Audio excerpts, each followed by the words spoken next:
Good morning, dear students. A warm welcome to all of you for our today's digital session for the subject Science and Technology Section A. We have completed the revision for chapter number 10, Space Missions, through our live session. Today we are going to revise chapter number 1, Gravitation, as both these chapters are there for your first online assessment exam. So let us start with the revision. Gravitation. Looking at the word, we come to know that this phenomenon of gravitation, it was discovered by Sir Isaac Newton. As the story goes, we have come to know that he discovered this force by seeing an apple falling from a tree on the ground, and he wondered why all apples they fall vertically downward and not at an angle to the vertical. After much of the thinking, he came to the conclusion that the earth must be attracting the apple towards itself, and this attractive force must be directed towards the center of the earth. The direction from the apple on the tree to the center of the earth, it is the vertical direction at the position of the apple, and hence the apple falls vertically downwards. You can see this figure 1.1. On the left, it shows an apple tree on the earth. The force on an apple on the tree is towards the center of the earth. The figure, it also shows the gravitational force between the earth and the moon. Now Newton thought that if the force of gravitation, it acts on the apples on the tree at different heights from the surface of the earth, can it also act on an object at even greater heights much farther away from the earth?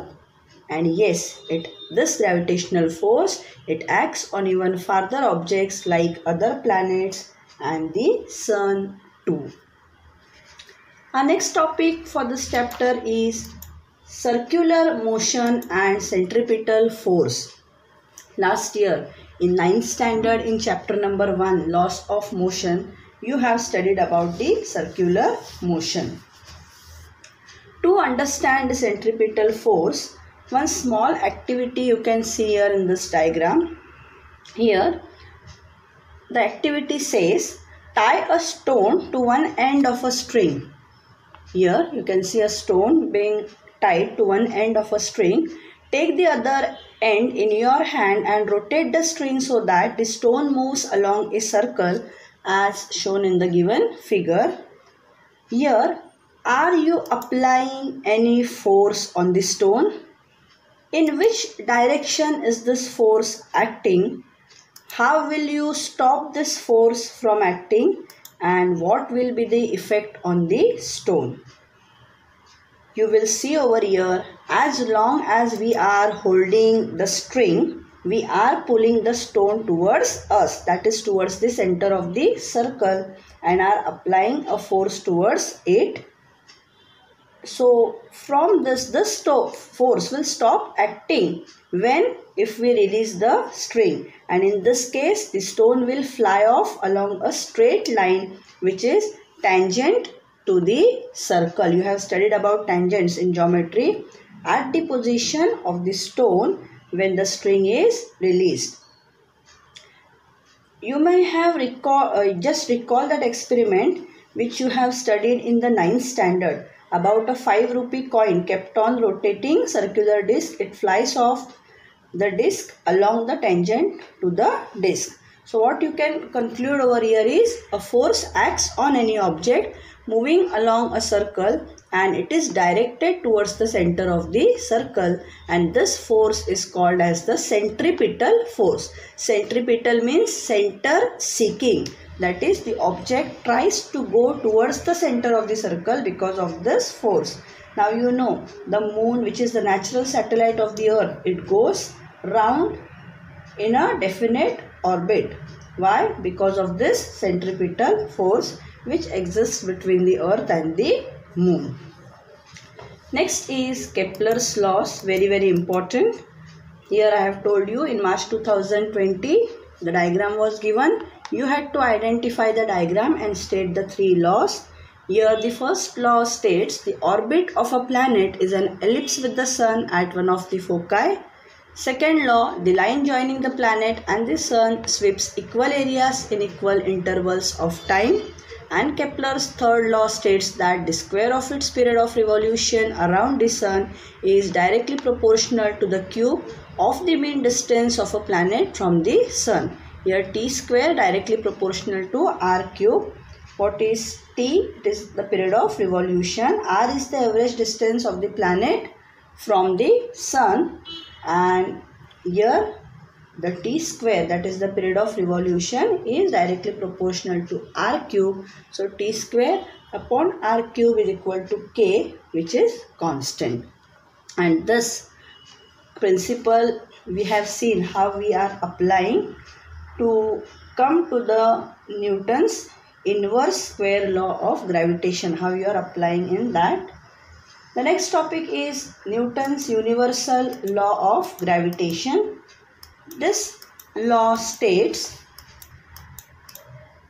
that every object in the universe I am speaking, it is not about only the planet Earth, attracts every other object with a definite force, and this force is directly proportional to the product of the masses of the two objects, means the two objects which are getting attracted towards each other, and inversely proportional to the square of the distance between them. Let us come out to the derivation by considering two objects with masses m1 and m2 which are kept at a distance d from each other. You can see over here two objects of masses m1 and m2 kept at a distance d from each other. Mathematically, the gravitation force of attraction between these two bodies can be written as gravitational force directly proportional to, just now we have seen in the law, this force is directly proportional to the product of the masses of the two objects. So, directly proportional to m1, m2 and inversely proportional to the square of the distance between them. So, F directly proportional to m1, m2 upon d square. So, F is equal to g, m1, m2 upon d square. What is g? G is the constant of proportionality and it is called the universal gravitational constant. Remember, in the same chapter you have one small g, that is acceleration due to gravity. So don't get confused between both of them. G is the universal gravitational constant and its value is 6.673 into 10 raised to minus 11 Newton meter square per kg square. As you know, your first online assessment is nothing but an assessment of multiple choice questions. So such values you have to remember, because for confusion different values will be given and you have to select the correct one. Now we move towards a small derivation. That is, we had seen in one of the textual questions also, by using the Kepler's laws of motion, how Newton arrived at the inverse square law of gravity. Here you have to consider about the uniform circular motion. You have to consider an object moving in a circle with a constant speed. If m is the mass of the object, v is its speed and r is the radius of the circle, then it can be shown that centripetal force, now it is the center seeking force and an object is moving in a circle. So centripetal force is what? mv square upon r. If a planet is revolving around the sun in a circular orbit in uniform circular motion, then the centripetal force which is acting on the planet towards the sun, it will be F is equal to mv square upon r. Here the distance travelled by the planet in one revolution is nothing but the perimeter of the orbit. Little bit of geometry you have to link over here. Perimeter is 2 pi r. What is r? R is the distance of the planet from the sun. And what is time taken? Time taken is nothing but the period of revolution of the planet, that is capital T. Now here speed of the planet can be expressed in terms of period of revolution as follows. Speed, that is small v, is equal to, you have studied in 9th standard, distance upon time. So distance travelled in a particular time. What is the distance travelled? Nothing but the perimeter. So 2 pi r upon capital T. You have seen F is equal to mv square upon r. So in place of this v, we can substitute the value 2 pi r upon t. Now your equation will become F is equal to m, in place of v, 2 pi r upon t the whole square upon r is equal to, now open the bracket, 2 square is 4. So 4 m pi square r square upon r will remain as it is, t square will come in the denominator. Or you can write it as 4, this 1 r and 1 r will get cancelled off. So in the denominator only t square will remain, and instead of r square here only r will remain. Now multiplying and dividing by r square, we will get F is equal to 4 m pi square, r multiplied by r square will become r cube upon r square multiplied by t square. You have studied in Kepler's third law, t square directly proportional to r cube, that is t square upon r cube is equal to k, or when you inverse it will be r cube upon t square is equal to, it will become 1 upon k. So in place of r cube upon t square, you can put it as 1 upon k. Left hand side here will remain as it is.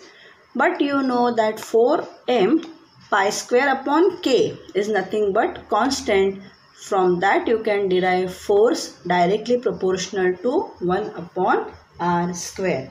And from this what Newton concluded? He concluded that the centripetal force, which is the force acting on the planet and is responsible for its circular motion, it must be inversely proportional to the square of the distance between the planet and the sun. And he identified this force with the force of gravity and hence postulated the inverse square law of gravitation, a very important derivation. Last year in the reduction of syllabus, 25% reduction, this derivation was reduced, it was removed out from the syllabus. We will also hope this year some circular is moving from the education department. Let us confirm it whether we really have the reduction in syllabus this year, and if it is so, then this derivation you don't have to study, but till then you just have to go through it. Next is the topic about the Earth's gravitational force. For Earth's gravitational force, we had considered a very small example. We had seen whether if you are throwing a stone or any object in the vertically upward direction, will the velocity of the stone or that object which is thrown vertically upwards, it will remain constant, or will it change with time? If change, then how will it change? And why doesn't the stone move up all the time? Why does it fall down after reaching a certain height?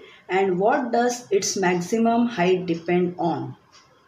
We had considered this experiment. Any object, I had told you, when it is thrown in the vertically upward direction, it will go up with a certain speed. After reaching a certain height, its velocity will go on decreasing and slowly and gradually it will fall down towards the surface of the earth. What is the force or what is the principle behind this? Why doesn't the stone move up all the time? Why it falls down after reaching a certain height?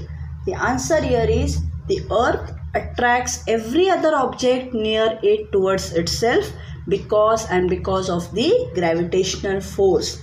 The center of mass of the earth is situated at its center, so the gravitational force on any object due to the earth is always directed towards the center, and because of this force an object falls vertically downwards on the earth. Similarly, here when you are throwing a stone in the vertically upward direction, this force, this gravitational force, it tries to pull it down and reduces its velocity. See, you are running with a great speed and someone is just trying to pull you behind. What will happen? Your speed, your velocity of running will be lowered down. Similarly, when you are throwing the stone in the upward direction, this gravitational force tries to pull it down and reduces its speed. Due to this constant downward pull, what happens? The velocity, it becomes zero after a while. So when you are being pulled, you are running with a great speed and someone is just continuously pulling you, what will happen? Your velocity will become zero after a while. Here now if you see, the pull continues to be exerted and the stone starts moving vertically downwards towards the center of the earth under its influence. So we got the answer to the different questions. First they had told, why does the stone which is thrown up, it falls down? Because of the constant pull of the gravitational force which is pulling the object towards itself. Now the last question remains unanswered. What does its maximum height depend on? Its maximum height depends upon the height, initial velocity and angle at which it is thrown. After this, our next topic for revision is, according to the Newton's law of gravitation, every object attracts every other object. Thus, if the earth attracts an apple towards itself, the apple also attracts the earth towards itself with the same force. The gravitational force due to the earth also acts on the moon, because of which it revolves around the earth. The moon and the artificial satellites orbit the earth. The earth attracts them towards itself, but unlike the falling apple, they do not fall on the earth. Why? Because we have studied, because of the velocity of the moon and the satellites along their orbits. If this velocity, if the speed was not there, they would have fallen on the earth's surface. Our next topic is Earth's gravitational acceleration. You have studied that the Earth exerts gravitational force on objects near it. And according to the Newton's second law of motion, which we have studied last year in the first chapter, a force which is acting on a body, it results in its acceleration. Thus, the gravitational force due to the earth on a body results in its acceleration, and this is called as acceleration due to gravity, which is denoted by small g. In the beginning, when we had studied about Newton's universal gravitational constant, at that time I had told you capital G and small g are totally two different concepts. Now you know that acceleration is a vector quantity. So as the gravitational force on any object due to the earth is directed towards the center of the earth, the direction of acceleration due to gravity, it is also directed towards the center of the earth, that is in the vertically downward direction. Now we are going to derive an expression for the value of g on the surface of the earth. Here we have to calculate the value of g by using the Newton's universal law of gravitation for an object of mass m situated at a distance r from the center of the earth. What does the law of gravitation tells us? The force is directly proportional to the product of masses of the two objects and inversely proportional to the square of the distance between them. That we are going to use F is equal to capital G m1 m2 upon d square. F is equal to G capital M small m upon r square. So what is m? M is the mass of the earth, small m is the mass of the object, and you know force is equal to mass into acceleration, that is m into g. So in place of F you can put mg. So g capital M small m upon r square is equal to mg. 1m and 1m will get cancelled off. So small g will be equal to gm upon r square, and it will be capital R square on the earth's surface. What is r? Radius of the earth. If you substitute the values for capital G, just now we have seen 6.673 into 10 raised to minus 11 multiplied by capital M, that is the mass of the earth, 6 multiplied by 10 raised to 24 kg upon radius of the earth, that is 6.4 into 10 raised to 6.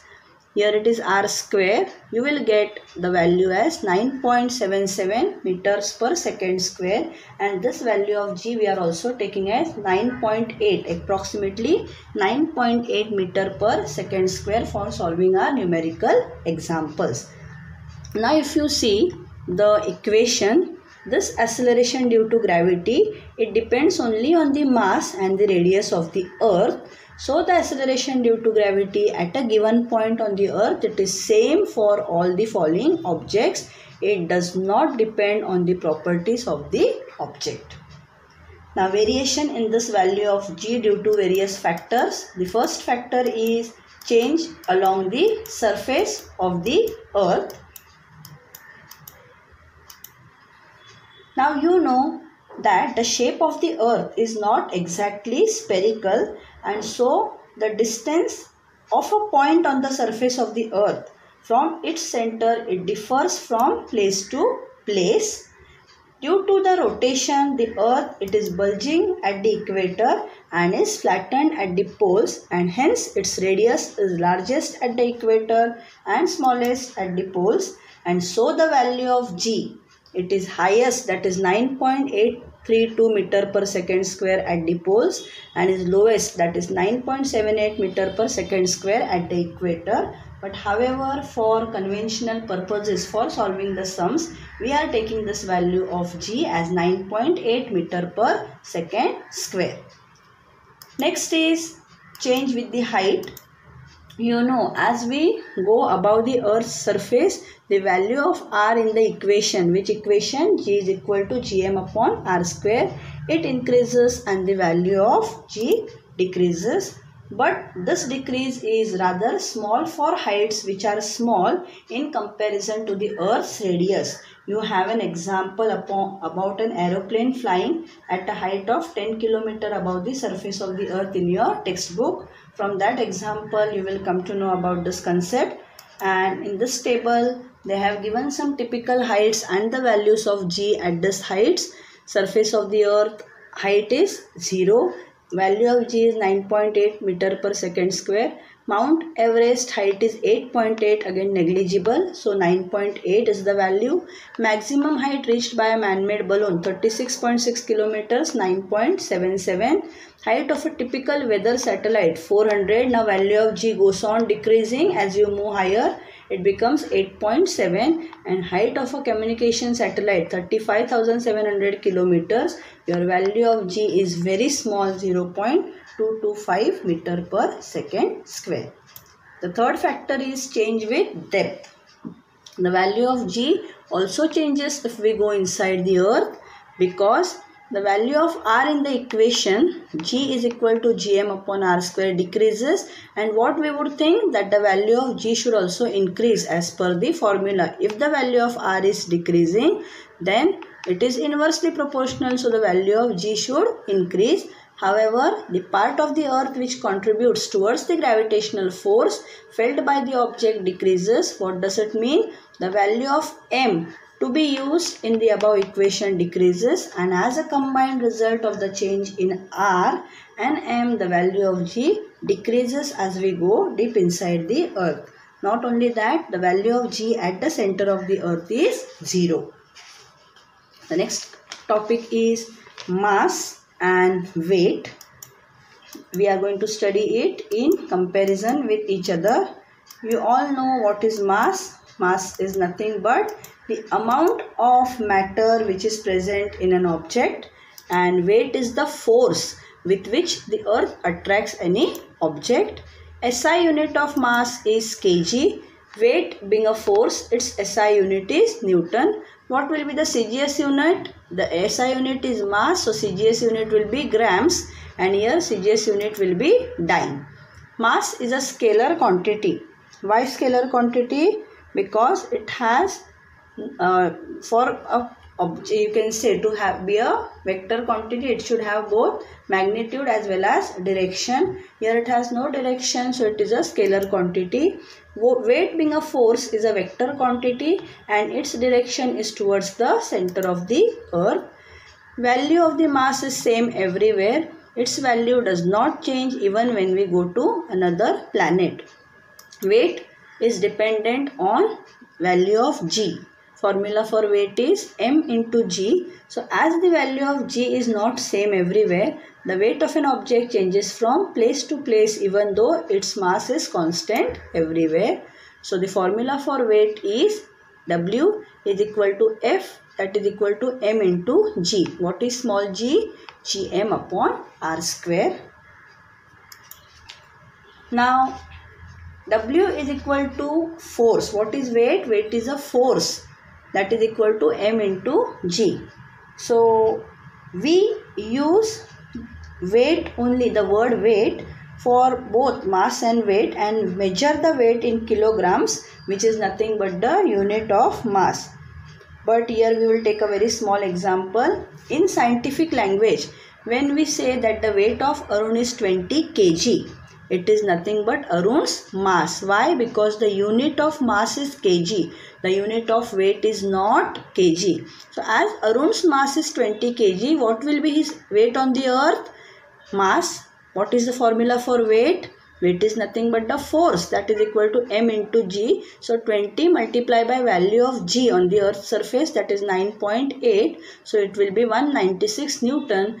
And weight of 1 kg mass is equal to 1 multiplied by 9.8, that is 9.8 Newton. So when we speak about, generally we say what is your weight, but whatever we speak about is not the actual weight, but it is the mass. If we have to speak about weight, you have to multiply it by the value of g, multiply by 9.8, that only you will get the correct value.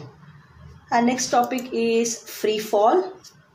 You know, if you take a small stone, if you just hold it in your hand, then there are different forces which are acting on the stone. When you release the stone, what will you observe? Now, which are the forces which are acting on the stone after you release it? We know that the force of gravity or the gravitational force due to the earth, it acts on each and every object. When we are holding the stone in your hand, the stone was experiencing this force, but it was balanced by a force that we are applying on it in the opposite direction. We are holding the stone in your hands, so even though the gravitational force is acting on the stone, it is balanced by the force which you are applying. Your hand is applying in the opposite direction, and as a result of this, the stone remained at rest. What happened when the stone was released from our hands? The only force that acts on it is the gravitational force of the earth, and now the stone falls down under the influence of this gravitational force. So whenever an object moves under the influence of the force of gravity, it is said to be falling freely, or we can say that the object is in a free fall. Thus, the released stone here is in a state of free fall, and in free fall what happens? The initial velocity of the object is 0 and goes on increasing due to the acceleration of the gravity of the earth. During the free fall, what happens? The frictional force due to the air opposes the motion of the object, and the buoyant force also acts on the object. Thus, where a true free fall is possible, it is possible only and only in vacuum. I have told you about the free fall which is there in Yazoo Park. Now it is closed due to the pandemic. Later on you can go and experience over there. Now for a freely falling object, as the initial velocity u is 0 and the acceleration is nothing but equal to g, thus we can write the equations of motions as you had v is equal to u plus at. So u is 0, so v is equal to gt. In place of a, you will write it as g. S, you know the second equation, ut plus half at square. U is 0, so it will be half gt square. And v square is equal to u square plus 2as, as u is 0, it is equal to 2gs. In place of a, you can write it as g. And our last topic for revision is escape velocity. I had told you, when any object is thrown upwards, its velocity decreases because of the gravitation of the earth. The velocity, it becomes zero after reaching a certain height, and after that the object, it starts falling down. Thus its maximum height, it depends on its initial velocity. Here, by applying the Newton's third law of motion, v square is equal to u square plus 2as. What is v? The final velocity of the ball, that is 0. Here we had taken the example of ball, and a is nothing but minus g. Why minus g? Because you are acting, when you are throwing it in the upward direction, it is against the acceleration due to gravity. So in place of v, you will substitute 0. 0 is equal to u square plus 2 into minus g into s, and the maximum height of the ball is s is equal to minus u square upon 2g. Thus, higher the initial velocity, the larger is the height reached by the ball. The speed with which you are throwing the ball, the object, in the upward direction, higher the initial velocity, larger is the height reached by the ball. But what happens? The reason for this statement is that the higher the initial velocity, the object will oppose the gravitation of the earth more, and larger will be the height to which it can reach. Now we have seen above that the value of g keeps decreasing as we go higher above the surface of the earth, and thus the force which is pulling the object downward decreases as the object goes up. If we keep increasing the initial velocity, what will happen? It will reach larger and larger heights, and above a particular value of the initial velocity of the object is able to overcome the downward pull by the earth, and it can escape the earth forever, and it will never fall back on the earth's surface. This velocity is called escape velocity. So how you can define it? When an object is thrown in vertically upward direction from the earth's surface, the minimum initial velocity of the body, for which the body is able to overcome the downward pull by the earth and can escape the earth forever, is called escape velocity. We have studied about escape velocity in the last chapter, that is space missions, and also we had seen that if any object has to overcome the earth's, you can say, and has to go in the space, then escape velocity on a planet earth is 11.2 kilometers per second. So if a spacecraft is to escape the earth's gravitational force to travel to the outer space, then it must have a minimum velocity of 11.2 kilometers per second. So here we have revised quickly, at a glance we have revised all the topics related to gravitation. Study well for your first online assessment. Take it as a challenge, and as I have told you, do not depend only on the multiple choice questions. Set a small paper from your side. Study all the concepts, theories, numericals, everything, formulae which are there, and try to attempt the paper on your own. Correct it on your own, then you will come to know where you stand in studies. That's all from my side. This is my last lecture before your online assessment exam. So I wish all my dear children a best of luck. Try to score full marks in both the sections. Thank you, dear children.